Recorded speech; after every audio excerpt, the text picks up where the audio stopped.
ಮಸ್ತ್ ಟೇಸ್ಟ್ ಇರ್ತೈತ್ರಿ ಅದು. ಒಂದ್ರಾಗ ವಿಟಾಮಿನ್, ಎರಡರೂ ವಿಟಾಮಿನ್ನೇ.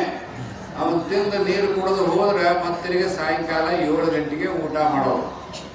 ಈಗ ಬೆಳಿಗ್ಗೆ ಹೇಳ್ತದಲ್ಲೇ ಬೆಡ್ ಟೀ ಅಲ್ಲ, ಅದಾದ್ಮೇಲೆ ಮತ್ತೆ ನಾಷ್ಟ, ಅದಾದ್ಮೇಲೆ ಮತ್ತೆ 11 ಗಂಟೆಗೆ 12 ಗಂಟೆಗೆ ಒಂದಿಷ್ಟು ಏನಾರ ಹಾಕೋದು, ಅದಾದ್ಮೇಲೆ ಮತ್ತೆ 2 ಗಂಟೆಗೆ ಊಟ ಮಾಡೋದು, ಅದಾದ್ಮೇಲೆ 4 ಗಂಟೆಗೆ ಒಮ್ಮೆ, ಅದಾದ್ಮೇಲೆ ಸಾಯಂಕಾಲ 7 ಗಂಟೆಗೆ ಒಮ್ಮೆ, ರಾತ್ರಿ 9 ಗಂಟೆಗೆ ಹಾಸ್ಪಿಟ್ಲಿಗೆ ಅಡ್ಮಿಟ್ ಆಗೋದು.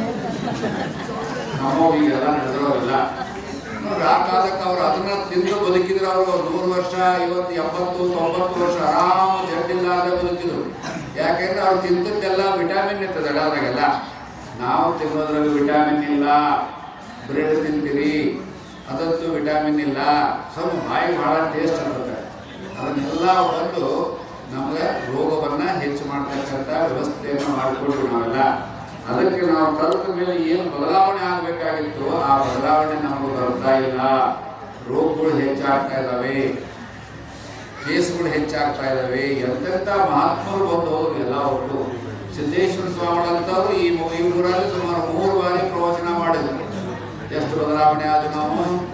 ಅದಕ್ಕೆ ಮತ್ತೆ ದೇಶಿ ಕೇಂದ್ರಗಳಲ್ಲಿ ಮತ್ತೆ ನಿಮ್ಮ ಮನೆಯ ಬಾಗಿಲಿಗೆ ಬರ್ತಕ್ಕಂಥ ಭೌತಿಕವನ್ನೆಲ್ಲ ಹೇಳಿ ಎಚ್ಚರ ಮಾಡತಕ್ಕಂಥ ವ್ಯವಸ್ಥೆಯನ್ನ ಈ ಒಂದು ದೇಶಿ ಪೂಜಾ ಸಮಿತಿ ಪಟ್ಟಾಧಿಕಾರ ಸಮಿತಿ ಮಾಡ್ತಕ್ಕಂಥ ವ್ಯವಸ್ಥೆಯನ್ನು ಅದಕ್ಕೆ ಇಷ್ಟು ಸ್ಪಂದನ ಮಾಡಿದ್ರಲ್ಲ.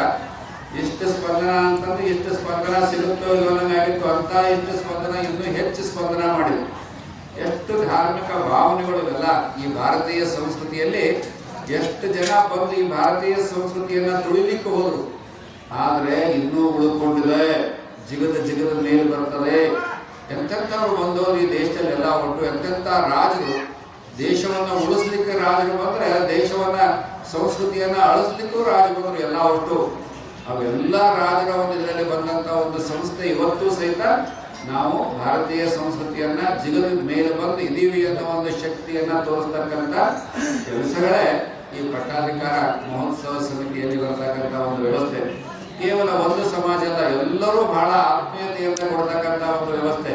ಮೊನ್ನೆ ಹೋಗಿದ್ದೆ ಪುರಿ ಸಮಾಜ, ಅವರೆಲ್ಲ ಎಷ್ಟು ಪ್ರೀತಿ. ಇವತ್ತು ನೋಡಿ ನಾನು ಬಹಳ ದಿವಸಕ್ಕೆ ನಮ್ಮ ಪಂಡಿತರು ಬಂದಿದ್ರು ನಮ್ಮ ಜೊತೆಗೆಲ್ಲ.